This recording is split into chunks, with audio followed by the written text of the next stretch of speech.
learn the latest news surrounding Harry Maguire, as we have made some surprising inquiries to Man United over the defender's availability. We move on and we have updates on Hakim Ziyech, as it seems like a possible return to Ajax could be back on the horizon, as well as more updates on Chalobah. So we have a ton of things to break down and discuss today.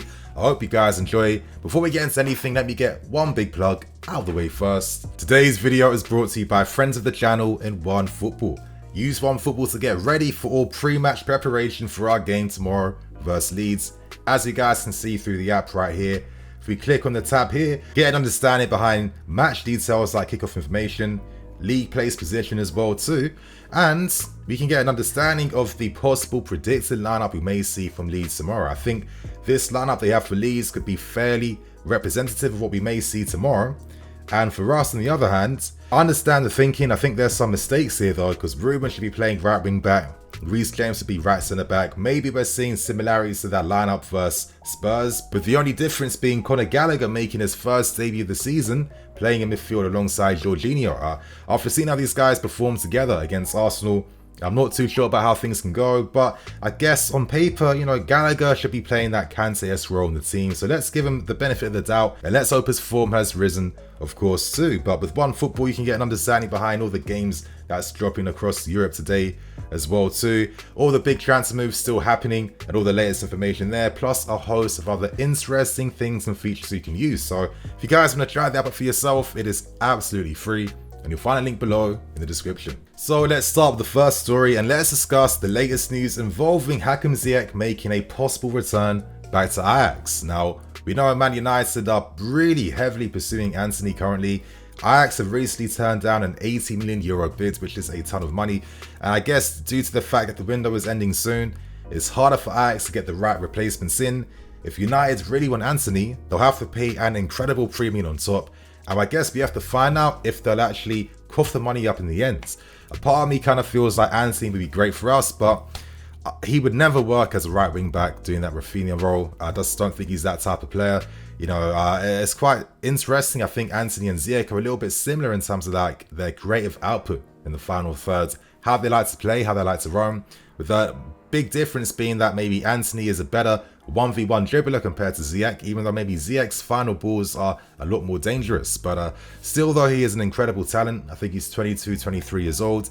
I'm hoping that United aren't able to get this deal over the line, but money does talk during these times of the window. Regardless, it does seem like Hakim Ziyech has been holding contacts with Ajax alongside his reps and lawyers over a possible return back to Ajax. And if he was to make a return back to Ajax, we're seeing Werner, we're seeing Lukaku going back to their former clubs for a fraction of the original fee it cost us to sign these guys in the first place. I don't think anyone can be happy about something like that, and talks are that Ajax be interested in a loan deal with an option to buy in the end. But I'm sorry, if that did happen, where Antony was sold to United, you'll have so much money that there's actually no excuse for you to not buy Hakim Ziyech outright. Still though, I think it would be a bit of a unfortunate return for Ziyech, who I think still has a lot to offer in Europe. But the reality is, how many teams need right wingers at this point in time? I'd imagine that if United failed in the move to sign Antony, then they'd show their efforts to sign Ziyech. And because I like the player, I'll keep things real. I'd hope that he goes to a top club at least to really show what he's fully about, especially working under Ten Hag. But I guess we'll continue to see how the story develops, but it does seem like Ziyech will go to either United or go to Ajax, depending on if United can actually sign Antony. So now we remain at Old Trafford because we have to discuss the massive story that broke last night, and that involves us making an inquiry to Manchester United over the availability of Harry Maguire. Wow, I guess experience tax really is real. Sometimes I wish quality tax was also important as well too, but I'm sounding very cynical. I'd imagine that a lot of you guys are feeling quite cynical as well too, hearing this news, but I'm going to break things down in an objective manner, and let's actually discuss and talk about why we'd even make inquiries over Maguire to begin with. Is there some footballing sense behind this interest? Now, before I continue on, I guess it's very easy to assume that this story is made up and it's fake news, but let's cast our minds back to that January window when we were looking for a number 9 striker, with surprising names on that list being guys like Peter Crouch. Now, I guess we could all imagine that the chances of Peter Crouch playing for us at the time was very remote, but that doesn't take away from the fact that as we're looking for a target man, he'd be a player on that shortlist. That's what's not made up. And it's the same energy for Harry Maguire. basically it boils down to this, with Man United showing interest in trying to sign Christian Pulisic on loan. I guess we made a possible counter offer asking about the availability of Harry Maguire, where hypothetically, if Pulisic moved to Old Trafford, maybe Harry Maguire may be involved in a separate deal coming to us. Now, before we get angry, Maguire is only an alternative and backup in case a move for Fofana does fall through, but in my opinion, I just don't see it happening. I think that there's willingness on our part to pay as close to the fee that Leicester want. You know that with Fofana not being part of that matchday squad, when you can't rely upon one of your best players in, Premier League games week in, week out, that all but confirms to me that he is on the move and he wants to go. So hopefully Leicester City play ball. Hopefully they reduce the asking valuation a bit to get this deal over the line, because they need all the time in the world to sign replacements for Fofana. Now, what's interesting about this Maguire news is that there's some rumours and reports coming out that potentially Maguire may not be featuring against Liverpool today, with Varane now returning back to the team and playing alongside Martinez, their new signing. Maguire, he's an interesting guy. I'm going to break down my full thoughts and opinions as this video goes on, but for me, I wouldn't be surprised if he was dropped from playing in the starting 11 against Liverpool, and maybe actually now is a perfect time to discuss why we'd be showing interest in a player like him to begin with. A part of me feels like, okay, the fact that we are looking at alternatives in case Fofana wasn't able to be signed, why not just keep Chalobah? That makes no sense in my opinion. He showed great promise last season, and sometimes I don't like the fact that, some players can be so expendable and that whatever they do doesn't really matter in the grand schemes of things. I think that doesn't really cultivate that spirit for players to really grow and have that confidence to show what they can do, knowing that it's a losing battle they're faced with. But regardless, I think the reality is simply this. If Maguire was signed, do I think he'd be terrible for us? I can't say with my hand on my chest that he wouldn't be, but you guys have to hear me out on this. Now, if he was signed, I see him playing in the middle of a back three, because Thiago Silva at his age can't be playing week in, week out. We still need a player that can play in that position, and if he's playing in a back three setup with the structures that Tuchel has, where like the midfield lines and the defensive lines aren't too far apart, you'd imagine that he'd feel a lot more confident knowing that he can really play his best football in that position.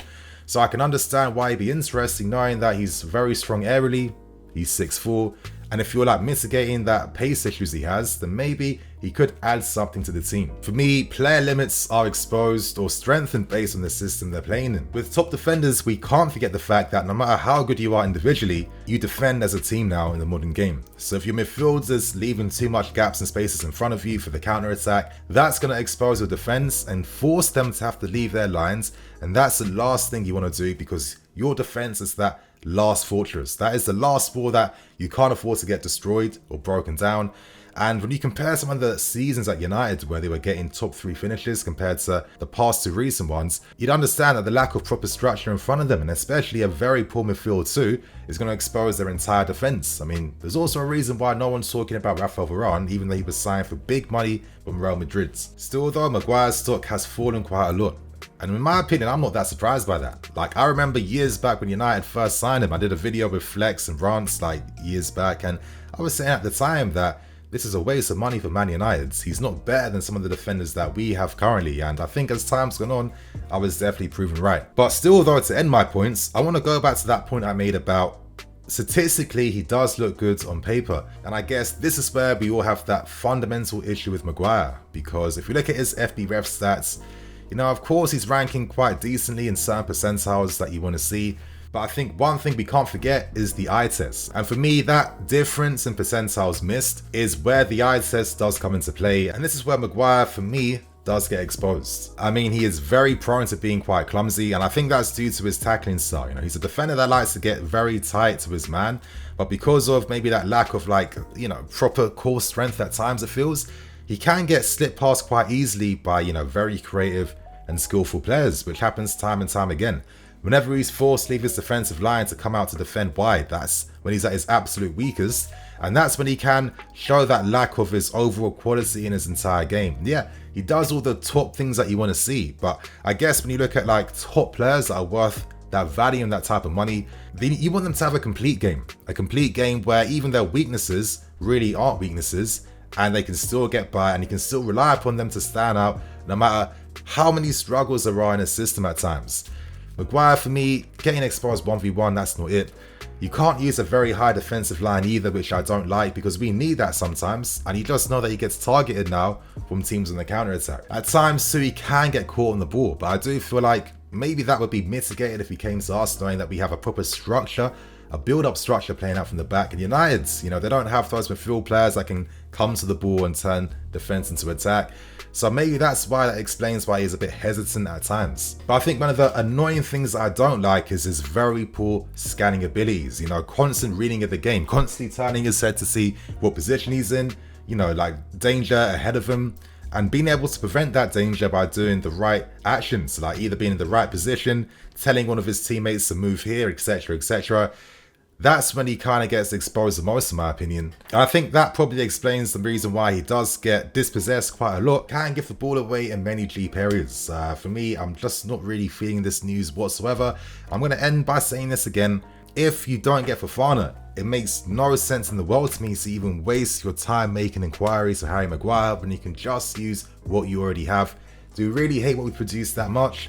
I get a bit confused sometimes, but now we end things on the final story, and I guess we have to end things by discussing the latest news surrounding Chalobah. Now, even more clubs are expressing their desire and interest to sign him. Recent names like Roma and Tottenham are surprise ones, as well as Aston Villa, of course, after they basically lost their new signing in Diego Carlos for most of the season. So it does make sense, but in my opinion, sometimes I feel like for all the quality individuals Aston Villa have, is Gerrard that manager that's able to get the full best out of them? I'm not too sure, and I feel like maybe playing European football for Trev, if he does decide he does want to go to maximise his game, that is the type of club he has to play for, knowing the fact that it's a loan, he's on a long-term deal that ends in 2026. We still have leverage over him, and hopefully maybe if someone like Silva or Azpi leaves, Chalobah comes back even stronger and even more confident. I think that's the best case scenario of an unfortunate circumstance. But still though, as we already kind of know, Chalobah has only played about 10 games in 33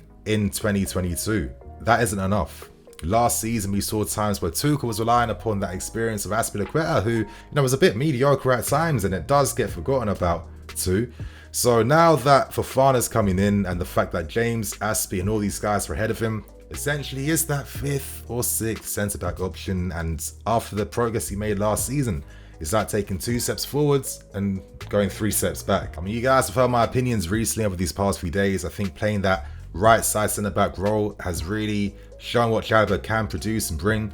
We know that when Fofana comes, he'll get that luxury of being able to play alongside top quality experience and your Silvers and Koulibalys, and naturally that will help carry you a bit when you're following the guidance of these guys, which is exactly what Chalobah was doing last season under Rudiger and Silva to great effects. I mean, the goals and assists he got still outweigh anything that Fofana's done in terms of those statistics throughout his entire Premier League career. So Chalobah was obviously adding something to the team. But I guess the reality is that with Azpi and others ahead, I think that ultimately undermines him. In different circumstances, I'd imagine that he's competing alongside Fofana, because we know that with Thomas Tuchel, no matter if you're a big name signing, if you don't perform, you can still lose your place in the team, and that's one thing guaranteed with Tuchel at least. But still, let's see how this story does develop in the end. A lot more interest coming out. For me, if he does decide to go, it's okay knowing that he'll come back next season and hopefully better circumstances. And if he goes for a good club, a European club, potentially Inter Milan, where